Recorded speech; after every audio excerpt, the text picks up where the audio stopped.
You're listening to She's the Business podcast. Have you ever considered how much your business health is a reflection of your personal health? Or maybe it's vice versa. Either way, there are so many connections and even reflections between our personal selves and our business health that can give you so many insights into how you can be living a better life and enjoying a more successful business once you become aware of them. So today's episode, we explore the connection between your health, your self-care, and what you're doing about it, how to recognize what you can do better, and what that leads into in your business and how that actually helps you to have a more successful, more healthy, more fulfilling, and more enjoyable business. So stay tuned. Hi, I'm your host, Jessica Osborne, and in my 23 years of business and marketing, I've built many brands to become multi-billion-dollar companies. And just in the last 10 years, I've built 2 online businesses of my own from my dining room table with 2 little babies running around at my feet. I've made it my mission to inspire you to get out of your own way and become the successful business owner who's living the lifestyle you really desire without all the hustle. This is She's the Business podcast, made by women for women. This is your weekly dose of motivation and inspiration. Today, my very special guest is Amy Lang. She's the founder of Moxie Club. She is a previous health club owner, and now she runs an online business and membership helping women over 40 with their weight loss, with their health, and with life in general, like building actual lifestyle habits that mean that you can manage our weight without crazy crash diets and all of those things. However, because Amy has such a huge amount of experience in business and in life herself, we dive into all sorts of topics around this in today's episode. We explore the connections between your sleep, your diet, your exercise, your stress levels, and the impacts that these are actually having on your business. And it's incredible just what an impact they are having, just how much what we consider to be disconnected from the business is entirely connected to how our business is working for us today, how it's presenting, how it's running, how you're showing up in it. And ultimately, it all leads to your success, your balance in your life, what you're getting out of life and your success. Now, that sounds huge. Like, how could we cover all of this in one podcast episode? Well, we break down this huge topic into little bite-sized chunks, and you're going to hear about Amy's 5-part formula for a healthy life and things that you can start implementing today. Her special extra 3 parts to that. So they're actually 8 in total. And what not intuitive eating, but actually becoming in tune with our bodies really means, and how that can help us to have success in all of these other areas. We also talk about the linkages between your business, how this is reflecting what you're seeing in your body and your personal life to how that might be presenting in your business, and how you can start to make progress in both areas using these simple strategies. So this is an excellent episode. Please stay tuned because you're going to love where we go with this, and there's so much in here for you, both personally and professionally. So stay tuned. Okay, and I'm here today with Amy Lang. Amy, thank you so much for joining me on She's the Business podcast. It's a real pleasure to have you here today. And I really can't wait to get into this topic around the power of sleep, self-care habits, how important this is for us as entrepreneurs when, you're the driving force of your business. Taking care of yourself has to be so incredibly important, doesn't it? Now, yes. Yeah, and thank you. Yeah, thank you. Thanks for being here. Would you like to give us a quick intro into exactly who you are and what you do? I'm sure you can say it much better yourself than I could ever say it. So I'd love to hear that. Sure. Thank you so much for having me on your podcast. So my name is Amy Lang, and I am the founder and CEO of Moxie Club. So before I founded this, back up a little bit, I have a bachelor's in psychology. I worked in high tech, and then I left that after about 10 years to basically own and operate a health club in San Francisco. It was called Pacific Heights Health Club. I did that for 15 plus years. Wow. And running a business in San Francisco, the landscape had changed so much over that 15 years when it was time to actually renew my lease, I decided not to. And timing wise, that was in November of 2019. Yes. Wow. Like, I am so grateful that I got to wind it down on my own terms. Yes. But I do miss the community. But one of the reasons, actually, the biggest reason I did that is because I really wanted to move online and really focus more on coaching women, and primarily women over 40. So I came from high tech. So I work a lot with women in STEM, as well as I've noticed that I get a lot of folks from healthcare and the wellness space, probably because of my background. So there's a kinship, if you will, to folks who we share all this in common. And I basically coach women on how to achieve lasting weight loss and create deep health. So when we talk about being small business owners and entrepreneurs, we need to be able to show up. Yeah, bring our A game. And this is where self-care really plays a huge part in that. How do you show up as your best if you're sleep deprived? How can you problem solve if you're sleep deprived? If you're hungry, I know when I'm too hungry, I get really irritable. Yes.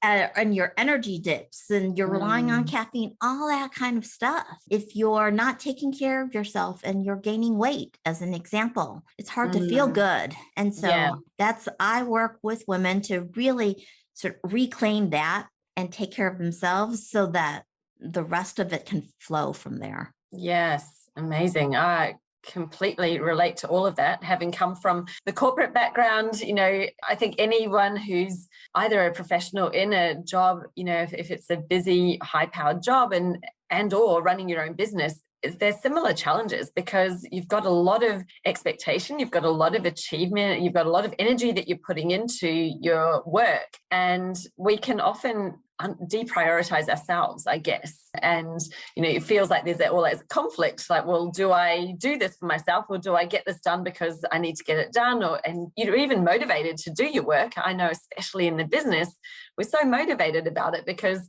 we're building something, we're creating something that's incredible. And it can be really hard to find that balance of, how much of yourself do you give to your business and how much do you give to yourself so that you can obviously keep going. So that's so important. What do you see as the biggest struggles that women are having when they're in this place where they're working a lot and maybe not doing what they need to be doing for themselves? What is it?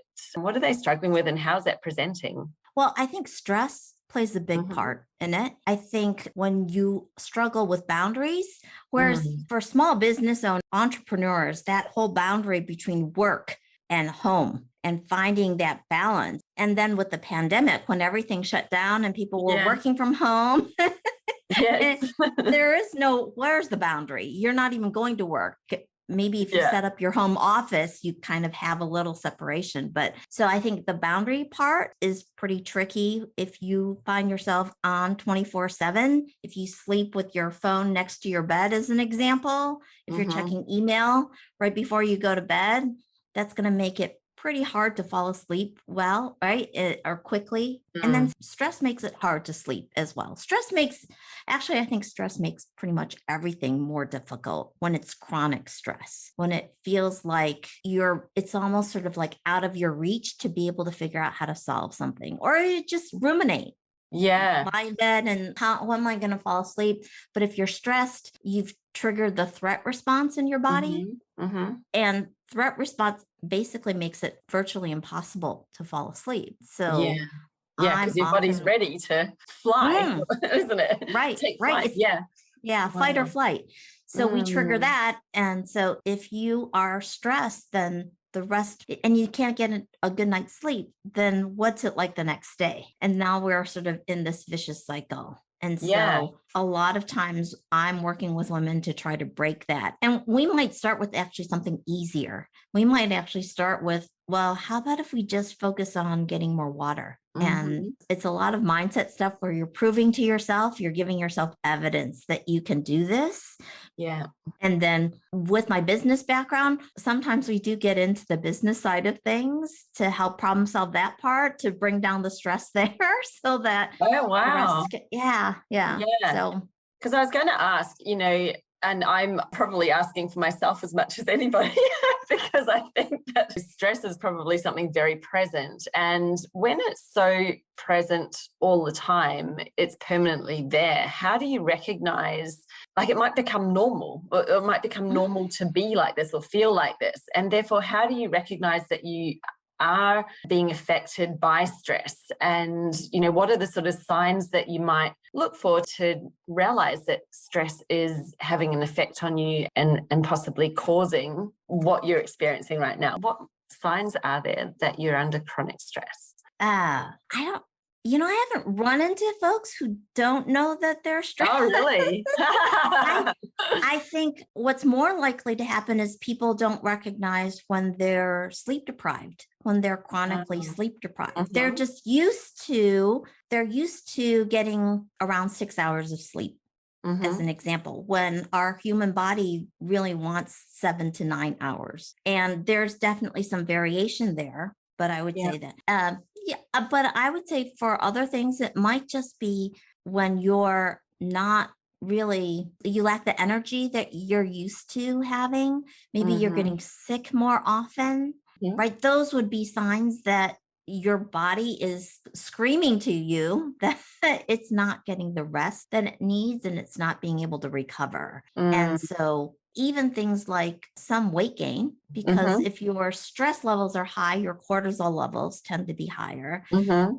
It can increase your blood pressure. It can make it harder to manage your weight. Yeah, it can make it harder to sleep. We talked about that already. Yes. And then you lose patience with the people that you care about. You're Mhm. not able to think as clearly. So those were all, I don't really Yeah. run No. into people who don't know that they're stressed. It's more like, how do I Mm. stop the cycle? I think it's usually the Yeah, question that that's comes really often. good. And I think part of that question was possibly because, well, I knew that I had stress and thought that there were signs of stress and went to the GP. And I was like, look, I'm putting on weight without any real reason for it.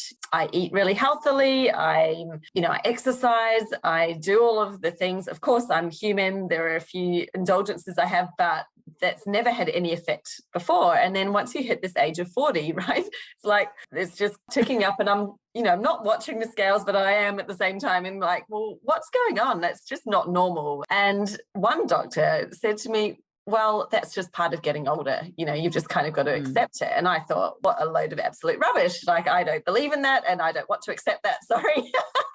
So, I went and got all these blood tests done because I was like, well, let's check my cortisol levels. But I know that I only know the surface level, but I know that there's a myriad of things that you need to sort of test. And with cortisol, it can be changed in times of day and times of the month and all of these things. And I probably didn't dive enough because there was no result that came back showing anything out of the ordinary. But I still, I guess, inside think, well, I think that what I see happening in my body is probably the result of stress. I just don't have any proof of it Mm. aside from my intuition that that's what's going on. So I was just interested to hear what signs might be showing up, or what your body might be, what might be happening that actually is a sign that it is stress and not something else. Like, not just, oh, well, you're eating the wrong stuff, or you've got to change other things in your life. Like, it's, when the focus should be more on stress. So that Mm. was kind of where that question came from. Mm. Well, so what would be interesting would be to test that, would be to find ways to lower your stress and Mm-hmm. see if it had an effect. Mm. So I think your theory in terms of knowing yourself, I always listen to clients. And if you're thinking that, then I would go after, well, how do we figure out how to lower it or how to manage it and Mm-hmm. see if that has an effect on how you're feeling, on how your body responds. And, medicine can be really good. Like if you have an autoimmune disorder, Hashimoto's is one that's very common as women get older, where Okay. your thyroid function isn't as good, and that can definitely affect your metabolism. Mm-hmm. So if it's not producing enough of the hormones that your body needs it can affect your metabolism. So, but I would say most physicians would know to test for something like that, thyroid function. And there are probably other signs for something like that too, that through their questions, hopefully they would be able to identify. But as far as just basic stress, I actually see that, people can actually, besides get more sleep, go outside for a walk. That being outdoors can do a whole lot to help us feel better. A lot of times, if folks might try meditation, if they really don't want to get into meditation, things like that, even just deep breathing exercises can do wonders. So it would be interesting to also then look at the source of stress, like how much of it comes from your thinking brain, just ruminating. And can we take situations and potentially reframe them, or actually solve the problems that are creating the stress to begin with? And so that's where I think the business background for me kicks in sometimes, is I'm able to help with a little bit of business coaching, even if I'm focused more on the self-care habits, just to, if nothing else, just for folks to see, oh, there is a solution. And then a lot of times I'm like, okay, but this is not what I'm doing. And I will go and try to help folks find a business coach on stuff like that. But it helps to be able to identify it, find some quick solutions so they see, okay, it's not something outside of my ability to handle. Yes. Yeah. And that in and of itself, understanding that can reduce stress. So would you be looking, for example, at what somebody's doing? Say they're like us, they're an entrepreneur, they're probably working from home, or maybe a professional working from home as well, because we all seem to be doing that at the moment. But, what they're doing in their daily routine that's therefore causing them to be in this more stressed state, and thinking, you say that we're overthinking or we're ruminating on things, so our brains just on and we're not having that rest. How do you figure out that someone's ruminating on something? Is it because of what they're doing, like they're stuck on things, or is it because they're coming to you and saying, I just can't solve this problem? Or I'm just interested to find out how we and whether it's about how they're managing that within their day that can help, or is it a way that you change some behaviors there, or are we going further up and really changing how they're thinking about the business? Most of the time people come to me and they'll have something specific that they will point to as being the problem. Okay. So it could be, I don't have enough time, not enough hours in the day. Or how about, I used to do this all the time, where I would have this to-do list and I could not get through the to-do list for the day. And then at the same time, I would do stuff to distract myself because I didn't know how to handle that. So I would spend time over here. So I really actually did have time. I just wasn't maybe being as resourceful as I could be. So I think I remember I used to get into this mode of where I have to figure this out myself, as opposed to, okay, well, I don't know how to do, like when you have a health problem, we go see a doctor. So if you have an issue with marketing, why not find someone to help you with marketing? That might not be your domain of expertise. And so it's okay to reach out and ask for help. And I think once you start kind of connecting that, like, I can create a team to work with me on this stuff. You don't feel as alone. The stress level goes down. You have other people, hopefully, who understand exactly what you're going through and can help and have that objective, right? That objectivity to be able to see your blind spots, things like that. So it's not just in business, it's in health. It's in every aspect of our life. My sister, when it comes to parenting, what you see, the mistakes people make is really obvious when it's someone else's kids. And then when it's your own kids, you can't see what you're doing. Yes, because you're too close to it. It's all of that. It's all of that. But yeah, I would say when I had the health club, it was very much like, okay, I'm the owner. I'm the top person. You don't go to your staff with your problems. So you want to make sure you create, like, you have a set of peers that you can go and talk to. Yes. That would be an example of taking action that helps to relieve the stress. Yeah. So, Oh, really good. Yeah. So thinking about what is it that you're doing that you're making harder or more complicated than what it needs to be, and something that's feeling really hard, well, then, yeah, looking at, is that something that you should be doing? Could you seek help that makes it easier? Or are we just overthinking it? Are we just in a place of not wanting to make a decision or avoiding making a decision because of feeling unsure about it? So yeah. that's really great. Amazing. Now, something that was popping up for me before as well when you were talking was, around this age of 40, and you mentioned, our hormones are doing different things. Do you find that there's, because you mentioned you work with women over 40, which is, really interesting to me, because now I'm in that zone. I'm like, well, I think that there's been a change. Do you see that there is a change that our hormones have on our bodies once we get to that point? And then are there different strategies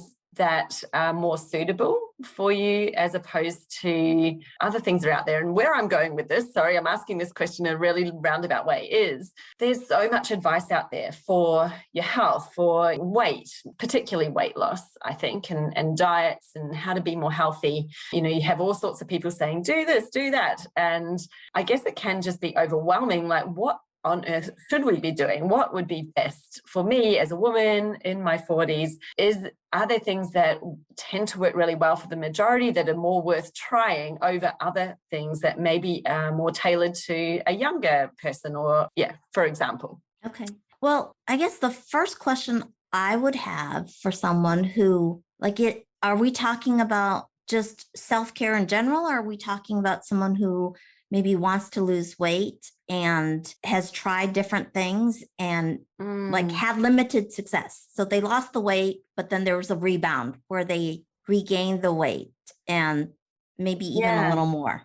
Yeah, because there's like all these, intermittent fasting, or, I'm like, well, really, how much do you keep up with that in life? And then other people who might do 500 calories in a day thing where they're doing that, but they're not doing that for long term. They're not adopting it for their life. They're just doing it as a short, sharp piece, which for me, I always think I haven't been into that kind of stuff, but there's so much out there. And I know that there's a myriad of different techniques and I don't know what you call them, methods that people have. And probably the biggest challenge for all of us is, what do you try? What would be the right thing? Because are we all just being told it as humans? And I firmly believe that a strategy that works for a 20-year-old male is not going to be the same as one that works for a 40-year-old woman. We shouldn't all just be told the same generic information, right? Yeah. Is there, with our bodies and the hormonal changes and where we're at in our life once we get to 40, are we taking all that into consideration when choosing what to do to have a better health overall? Yeah. Well, I think that, I came from the fitness world. Yeah. And when we look at weight loss, I think dieting and not all, but a lot of weight loss programs in the fitness world reinforce this idea of there's a certain size and shape of your body that is deemed like this is how you're attractive or lovable or acceptable. But there's that, we all want that feeling of feeling good enough. And if you have like this idea in your head that in order for me to feel good about my body and good about myself, I have to have this. Maybe it's a weight that you had when you were 20 something, or maybe it's something you've never had to begin with. And so you've gone your whole life not feeling good about your body. That to me is sort of a symptom of the diet culture and how much that we've gotten that message that this is what we're supposed to look like. And it's not, I don't know, there's a lot of photoshopping that happens. Yes.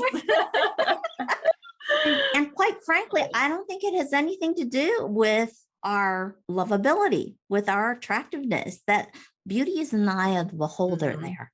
And we want to look at the whole person, not just that aspect. Now that's different, I think, from health. That's different from I deserve to take good care of my body, just like you would take care of your child because you love your child. You want to nourish them. You want to feed them with good food, and you want to love them up and let them know that they deserve to be treated well. Yeah. And so how do we make sure we do that with ourselves? And so when we look at dieting, and I could easily get on like a soapbox here.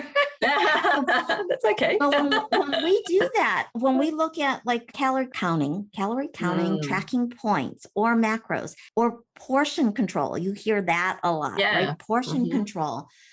When you go to the store or the restaurant and they show you the number of calories for the particular entree, whatever it happens to be, and we trigger any kind of restriction, we're relying on something external to tell us how much we can eat, as opposed to what our body can tell us. So anyone who's had kids, you know, when you're breastfeeding, right, or what formula, whatever it happens to be, kids know intuitively when they're hungry and when they're full. They won't keep eating when they're full. They know when they're tired. Parents definitely know when they're tired. They get really cranky. They start getting clumsy, all that kind of stuff.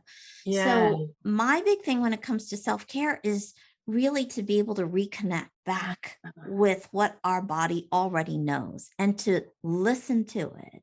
We've been ignoring it. We're actually trained to ignore it. Potty training is a perfect example. Meal times are another example of where you actually don't eat when you start getting hungry because maybe you have to get something done. And then by the time you actually give yourself permission to eat, you're like starving at that point, ravenous. And so there's this concept called interoception, where this is really, it's called the eighth sense. So we're all familiar with the five senses, what you hear, taste, touch, smell, right? What am I forgetting? Hear, taste, touch, smell. What's the fifth sense? See, and then there are three more that people don't think about. So vestibular, right? Your inner ear tells you about your balance. Proprioception is anyone who's like in the PT world would know about proprioception, where it's like, where's your hand relative to your arm, right? So your joints and where they are in space. And then interoception is really how we know when we're hot, when we're cold, when we're in pain, and so people who have a really, really fine-tuned sense can actually sit still and tell you how fast their heart is beating. Wow. And I mean, I think that you have to, I mean, we all know if we've been running really fast, for example, you can feel it. You can feel it. If you're really nervous, you might be able to feel it. But if you just sit quietly, can you tell? And then if I were to measure it objectively, are you within like a beat or two? And there really are people that can do that. And then there are people who are like, are you kidding me? And some people, same thing, like when it comes to hunger, they know where the edges are. And that's what we're trying to do to take care of ourselves, is go back to that. So I have this concept in my program called interoceptive fidelity. And that's about awareness, attunement, and then alignment. So awareness would be knowing when you're hungry, when you're full, when you're tired, when you're rested, right? Knowing all of those things. And then attunement is how accurately do you know it? So for example, if you're thirsty, but you're eating, your hunger your body maybe has confused hunger and thirst. So are you able to identify what it is? And then alignment would be to respond appropriately. So if you're tired, are you relying on caffeine versus resting? That would be an example. And you can make a conscious choice to do that, but just know that that's what you're doing. Becoming aware of it. Yeah. And then alignment is actually where you're responding, right? Appropriately. Yeah, that's so interesting. And it was making me think, well, I know that when I'm stressed, I have no hunger gauge, as in I will eat and snack, and I'll probably overeat because I'm not attuned to what's going on inside my body and knowing when to stop. And I know that I do that. So I'm aware of it, right? I do try to manage that and have healthy things in the cupboard and drink water and, all of that kind of stuff. But I can really see how all of these things are so interconnected, aren't they? Because we were talking about stress in the beginning, and then stress has an impact on how you eat. It has an impact on how you sleep. And then there's exercise, which can also positively, help you with the stress. Like everything is so connected in your body. And I guess it all works together. Are there any other, would you say, are those the 4 main areas that you're looking at when you're helping people to have better self-care? How does that work? I love this idea that you have of the interoceptive fidelity. I think, yes, I really need to get more in tune internally, 100%. But how do we do that? I probably need to remove some of that stress in order to be able to tune in, right? And I need to sleep more so that I have that, to help the stress. And then I need to eat the right foods so that, not the caffeine. And wow, it's so interesting. You're blowing my mind. I love it. Well, this is very exciting. I think there's no right way to do it. I think it's about, I always start with what's easiest for someone. There's fundamental 5 habits that I always look at. So drinking enough water. I usually say half your body weight in ounces of water. Now, you're in Australia, I'm in the US, so we talk about pounds. Do you use pounds versus we use kilograms? Kilos. Yeah, okay. We're metric. Okay, so we would need to adjust that formula, but hydrating enough is one. Okay, and then I talk about 7 to 9 hours of sleep. I talk about 30 minutes of mindful movement. So I say mindful movement. So many people hear exercise and they have definitions of what exercise is and what it isn't. And when I say mindful movement, it's I want you to be present as opposed to distracting yourself, and be aware of what you're thinking when you're moving your body. So coming from the health club, being a personal trainer, in addition to a nutrition coach and wellness coach, there's very much this, people will say, oh, well, I don't have time to take this HIIT class, so then I didn't work out today. And I'm like, okay, well, could we get you to walk around the block? Because every movement, all the movement counts. When you're working out, do you say to yourself, I hate exercise, or this is torture? How is that going to motivate anyone to go back and do it again versus, oh, look at what my body is capable of doing. I'm so grateful that this body is, the magic of, I'm able to look at little kids when they figure out that this is my hand and I can stick it in my mouth, right? There's magic there. And so just the appreciation, I think, can make a big difference.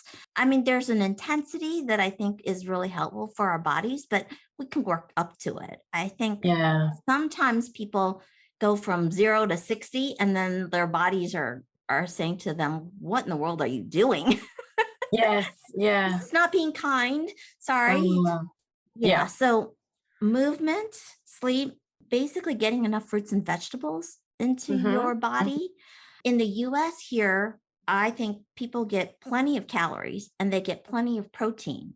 The popularity of the ketogenic diet right now, people are missing out on the nutrients and the fiber and and I see nutrients like the micronutrients, the vitamins and minerals, along with the fiber that come to fruits and vegetables. So if they're going after low carb or no carb and relying on supplements, I'm always like, oh, any diet that's telling you that fruits and vegetables aren't good for you or you're not supposed to be eating them, it would raise a red flag with me. Yes.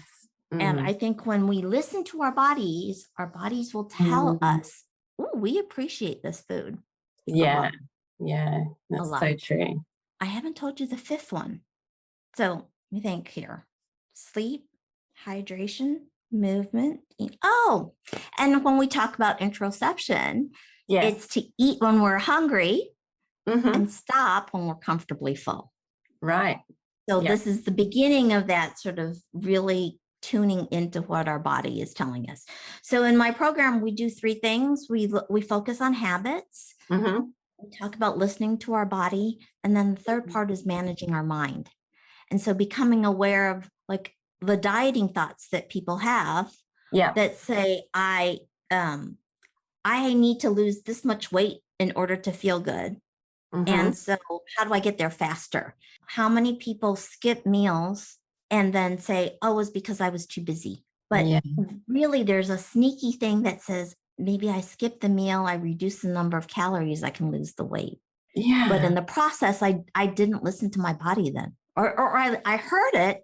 But when I talk about alignment, when we talk about fidelity, there's an alignment piece. Did I respond in a way where I was actually taking care of my body and honoring it and trusting that it knew what it needed? And if I'm not, then this is where that dieting mentality, I think, is still affecting us. It's like we're trying to create this, we're trying to build a seaworthy boat, and then we keep drilling holes in the bottom, and yet we want to get to the destination, the other shore. It's not going to work. It's not going to work. No, it's not going to work. So does that make sense? That does. It's so powerful. I'm just sitting here absorbing it all. Incredible. And I love that it's 5 things, and it's actually really simple, and they're just things that you can, I guess, look at how you can incorporate that into your daily life. So thank you so much for sharing that. That's been amazing. So that's the fundamental 5 for lasting weight loss. I also have 3 more. I call the magic 8 for happy and healthy life. Yeah. You want to hear those 3? Yes. To just recap the fundamental 5. And then I actually would love to tell you a little bit about the magic 8. There's like 3 more. Okay. So the fundamental 5 are stay hydrated. So get enough water, and then get enough sleep. So 7 to 9 hours of restful sleep every night. 5 servings of fruits and vegetables every day. So these are all daily. Okay. 30 minutes of mindful movement. And then when we were talking about interoceptive fidelity, we start practicing eat when you're hungry, stop when you're comfortably full. And I say this is where, like, anyone who's doing the ketogenic diet, I don't know if this is a big thing in Australia. It's definitely big here. Keto is really big here. One of the things I always tell folks is that fiber is what sort of tells the receptors in your stomach that you're full. It's filling. That tells your brain that you're satisfied. So we want both. We want both. And you can't get both if you're just doing protein and fat. There's no fiber comes from plants. So that's why it's that. Okay. And then when I talk about the magic 8, I'm thinking like, it's not just about lasting weight loss. It really is about being happy and healthy. And in order for us to get that, there's 3 more that I think are really key. One is to embrace stress. So where everyone's always talking about we need to reduce our stress, I'm like, stress means that this is something we care about. Life is not meaningful if it's not filled with things that we care about. So how do we find ways to embrace stress? How do we make it so that we basically trigger the challenge response instead of the threat response? So if you were to look at the whole body of research on stress, the challenge response is a good thing. I talk about meditation. So this goes back to being able to manage our mind, to be able to observe our thoughts, to calm our whole nervous system down. Yes. And then the third part is to cultivate relationships. So those are my magic 8. Yeah. And I think that I can just see how they all combine and intersect, and maybe it's, it reminds me of when I'm looking at something in business, there's often, it's not just one thing. And this is what I say to my clients. I'm like, well, I can't just give you one marketing tactic and that's going to make everything work. And it's not just about one thing, even though there's lots of people out there saying, oh, it's just this one thing that I did, and it all works. It's like, it's actually a combination of combining these factors together that then gets you to the outcome. And it can feel like a lot, right? It can feel like, wow, how do I do all of these 8 at once? And there's a lot of focus. Where do I start? What do I do? It's like, well, we don't have to take that entire leap in one bound, one great big giant step. like we Yeah. break that down into much smaller steps, but we have that view of the 8 that is going to be there at the end, right? When we get there, we approach it in one step at a time. And I can imagine that you're nodding away there, that you've like, this is the same with yours. You're not going to try to incorporate all of this all in one go, right? Yeah. I always say start with the easiest one. So when I meet with clients, it's interesting. When I owned the health club, we always had an initial consultation. I would sit down with people and it's always about meeting folks where they are. Where do they want to start? This is where all the energy goes. And I'm always trying to create evidence that something works. So I had one client, for example, who came to me and she was all about, I need to get more fruits and vegetables. That's how I'm going to solve this problem. And I'm like, okay, let's figure out how much are you getting now? And she's like, probably like 2 servings a day. And she talked about all the things she didn't like, all the vegetables she didn't like. And I was like, okay, well, could we try a different vegetable so we came up with a very specific plan. We looked at like a specific meal that she really believed she had control over. We focused on that. And by the end of, so it was a 12-week program. By the end of 6 weeks, she was all dialed in. She's like, I'm getting my 5 servings of fruits and vegetables. Not only that, my kids are eating more too. So it really, when she thought of herself as what it means to be a good mom, getting your kids to eat all this. Yeah. So she was all for it. And then in the call, I still remember in the coaching call, she's like, okay, I want to talk about sleep. So we never touched sleep. She never had brought that up. Wow. She said when she first started, she had no belief that she could ever get sleep to work. And she's a nurse. And nurses have shift work. And she was like, my parents, we never had a sleep routine. And she was like, after working with me on the fruits and vegetables, that she was kind of like, I don't know if this is going to work. She finally actually figured out how to do this. She was like, okay, I'm ready to try it. Like, help me figure out how this works. And at the beginning, she was like, my husband has begged me to go see his sleep doctor. And I just didn't believe that it could work. So I never did. And I hadn't even gotten so I have certification now for sleep and stress management stuff. I didn't have that back then. I was like, well, let's try it. Let's figure it out. And by the end of 12 weeks, she had that figured out too. And so we just take it, but it is small steps. So with her, for example, so for anybody listening, for her schedule is all over the place. And so she would work on Monday, and then because she didn't get to bed until later, she would sleep in, and that basically threw off the rest of the week. By the time she started getting back to where it needed to be, she had to work again. And so not getting there. And we figured out basically, like, what's one thing that you believe you could do consistently every day? I'm always going for that. What can you do every day? And is this something that you can see yourself doing for the rest of your life?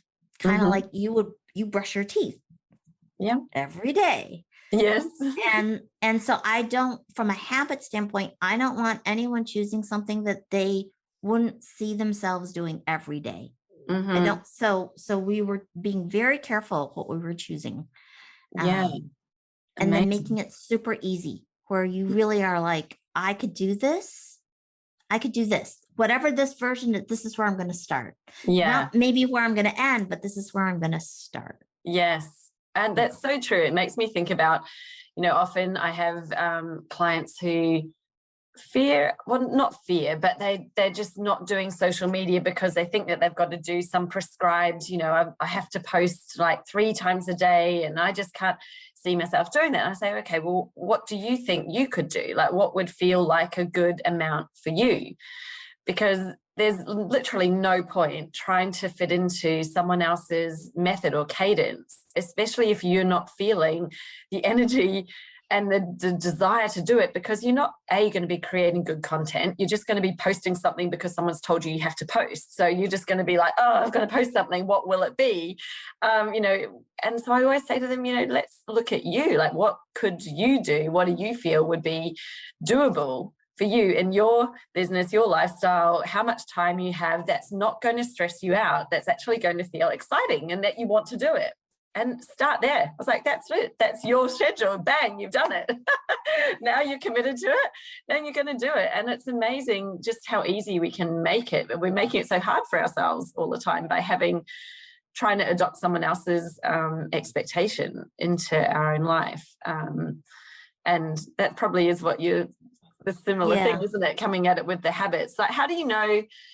So, like, do people know straight up that they'll be able to do a habit and keep it up for life? Or do you find that they need to try it first to then feel like this is something I could continue? So one is if it's something that they want to be doing. Because there's a lot of people that from that dieting mentality, it's, I'm going to do this until I lose the weight.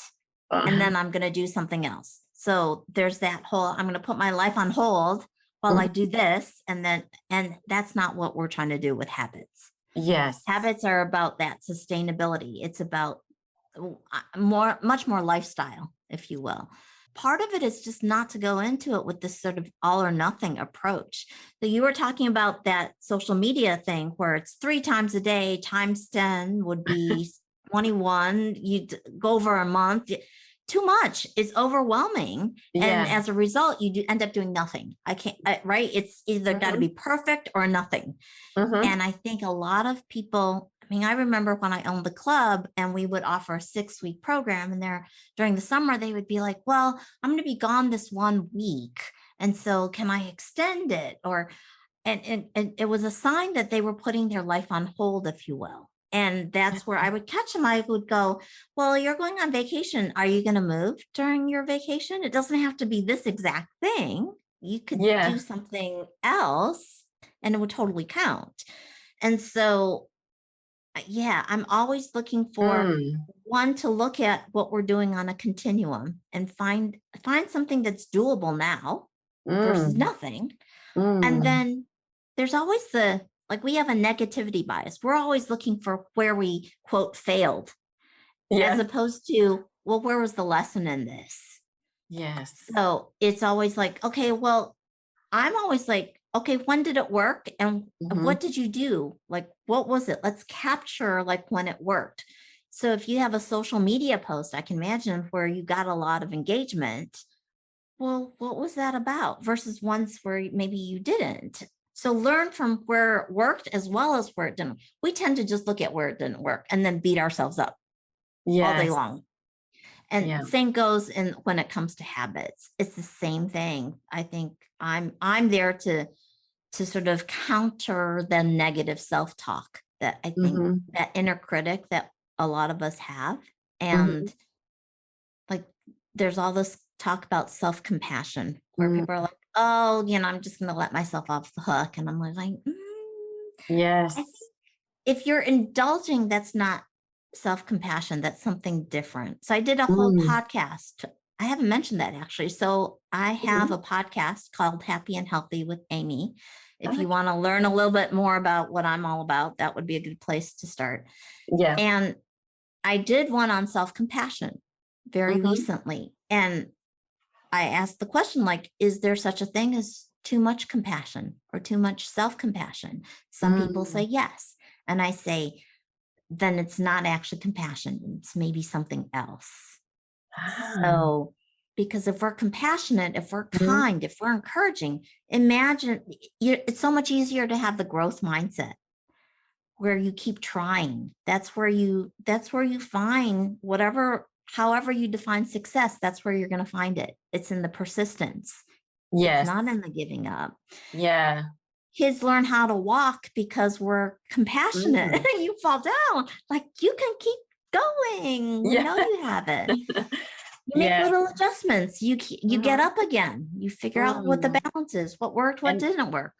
they're totally committed to the outcome as well. They're 100% committed that they are going to walk, rain or shine, whatever happens, they're going to do it. And it may not be today, but they keep on trying because it might be today, right? And I that was just, when you were talking just before, I was thinking that's a real difference. And I've even can now go back and reflect and see it in myself as well.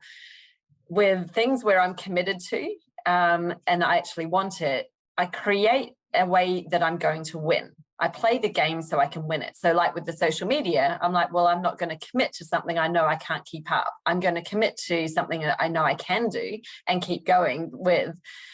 So I'm not trying it to see if it works and then we'll decide whether I do it. I'm actually committing to it up front and doing it. And I think it was similar when this podcast, for example, I was like, well, I'm not just trying out having a podcast and seeing what happens. I'm committing to doing it, and it's going to be something that I do for the long term. Therefore, I'm going to commit to something, the timing of it that I know I will keep to, and I will commit to it and do it. And, I've kept up 2 episodes a week. We're almost at 100 episodes. I was like, well, I committed to that right from the beginning. It wasn't just I'm going to try this out for a few weeks and, maybe I won't do it anymore after that. But when the times where I haven't been committed, where I've literally been like, I'll try doing something, then I might do that trying, but then it fizzes out because I haven't committed to myself about how I'm going to do it or how I'm going to keep going. Like I haven't committed to that time frame or the habit, like you say. I haven't created a habit around it. Yeah. Well, and I make a distinction between, so when you say commitment, you can commit to a behavior, and some people will say like, believe that the outcome is yours. Mm-hmm. And I say, well, I don't want to chase the outcome. I want to detach from the outcome. So when it comes to being happy and healthy or weight loss, I say, let's focus on what we can control. Let's focus on creating the conditions that make that outcome much more likely. Yeah. But that's different from, because when you chase the outcome, then you start trying to manipulate. This is where like with weight loss, dieting is kind of like, you're not creating the conditions for lasting weight loss most of the time.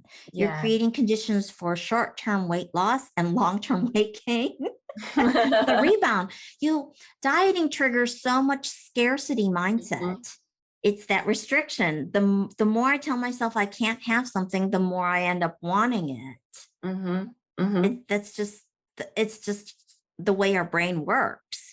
If you look at thought suppression research, there's a psychologist, Dr. Daniel Wegner. I can't remember his last name specifically, but if you look up like polar bear exercise, there's this whole exercise around how the more you try not to think about a polar bear, the more you end up thinking about a polar bear. You tell yourself you can't eat a certain food, you end up wanting it more. And then when you finally have it, you prove to yourself that you can't stop because you set yourself up for that. And so in mine, I don't do that. We really work on healing your relationship with food. Yeah.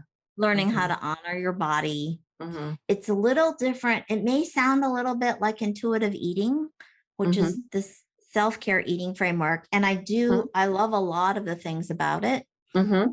But one of the things intuitive eating doesn't, basically they say you can't use it for weight loss. And I say, I want to heal your relationship with food, but I'm not saying you can't intentionally lose weight. I believe that we can, but I also don't know what that weight's potentially going to look like. What's a healthy weight for one person is different from the next person. So it's not like there's a set ideal number or anything like that. Yeah, definitely. No, I love that. So I know you said it's not about commitment. Is it commitment to the habit that you're implementing? Commitment to yourself? Yeah. As opposed to a goal, a specific goal or outcome. Like you might have that goal, and I'm committed to my journey. But like you say, enjoying being where you are right now and knowing that if you are committed to what you're doing that's working for you and that feels good and that's healthy, your outcome is you're experiencing it every day, aren't you? You're experiencing feeling better. You're experiencing all of those, even if you've got a vision in mind that you want to achieve one day.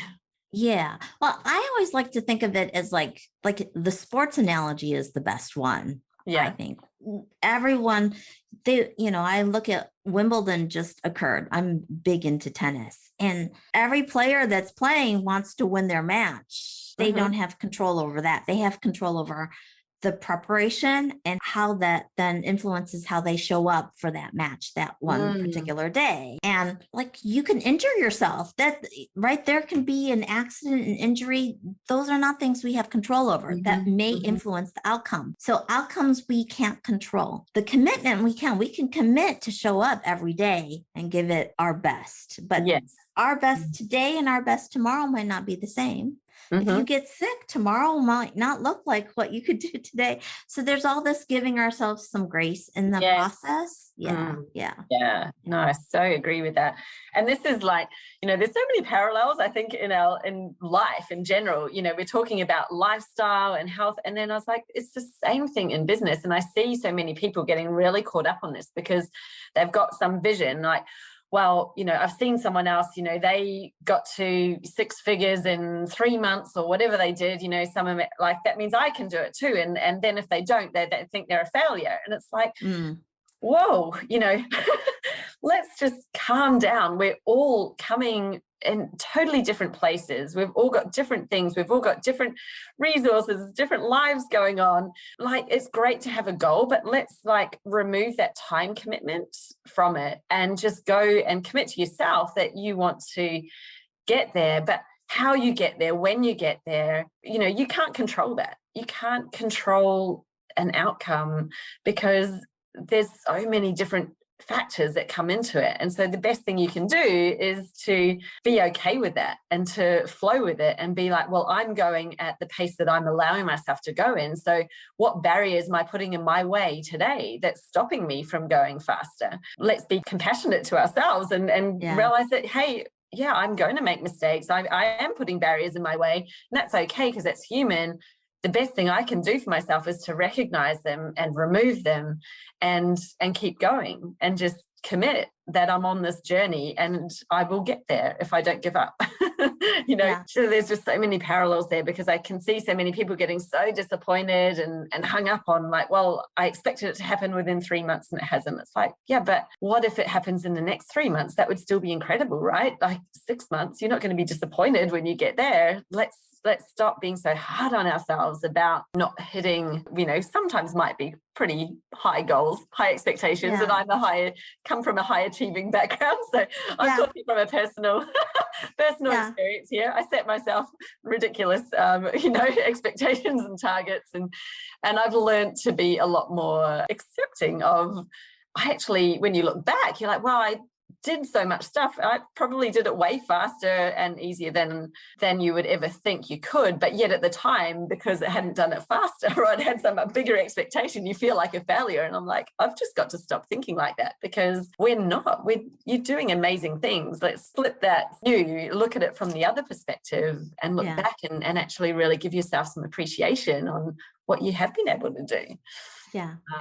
I also don't think success is this linear thing that we envision it to be. It can be very windy. I think growth comes in fits and starts. It's not steady. Sometimes you all of a sudden, like 4 or 5 things that you learn come together and you get this big spurt. Yeah. And that's always exciting to see. I also found one of the other things when it comes to so many things in life, including weight loss, including business, including tennis, is when you relax and you let things flow versus stress and hold tight. The difference, because when you trust, then everything has there's like so much more creativity that comes from when we relax and when we allow things to happen than when we try to force them. I would love to end on that note because I actually think that there's so much right there that if we can just let that happen. I love that. I think this is a perfect place to end that. Like, just where are you in your life maybe pushing something to make it happen instead of allowing it to flow and knowing that you are where you're meant to be right now. You've got what you need to get to where you're going, and just breathe. That is amazing. Thank you so much for joining me today, Amy. It's been a really interesting discussion. We have touched on many, many things, and I hope that if you're listening right now, you've stayed with us to the end, that you have gained a lot of different perspectives and tips and insights, that you can take away with you, because I've certainly found it very fascinating. I think we could talk for ages,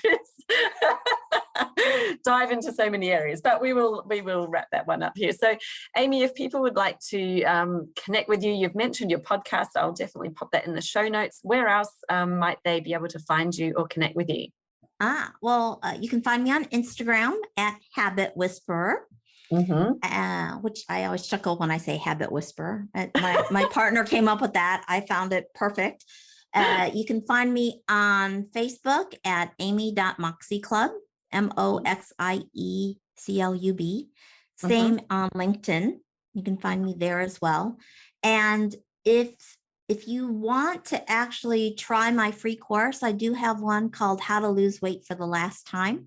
You can just go to my website and get that there. I can provide the link so you can include it maybe in the show notes. Definitely. And then, the podcast probably is the easiest way to find out what I'm all about. And that's Happy and Healthy with Amy Lang. Amazing. Thank you, Amy. I will link up all of that in the show notes. So please dive in there and find Amy on all of her different platforms. Go listen to her podcast. You've got a lot to share. I can just see you've got so much experience in business, life, health, the full gambit, really. So thank you so much for sharing your expertise and your brilliance with us today, Amy. Thank you.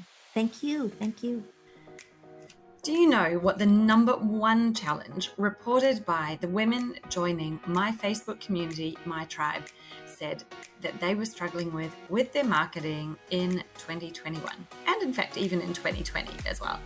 And that was exactly how they should reach their ideal client. How do they even get in front of them in order to build their audience in the first place? That was it. And it wasn't a pick and mix. I didn't give them that answer. It was a free text question. So they could write in there anything they wanted at all.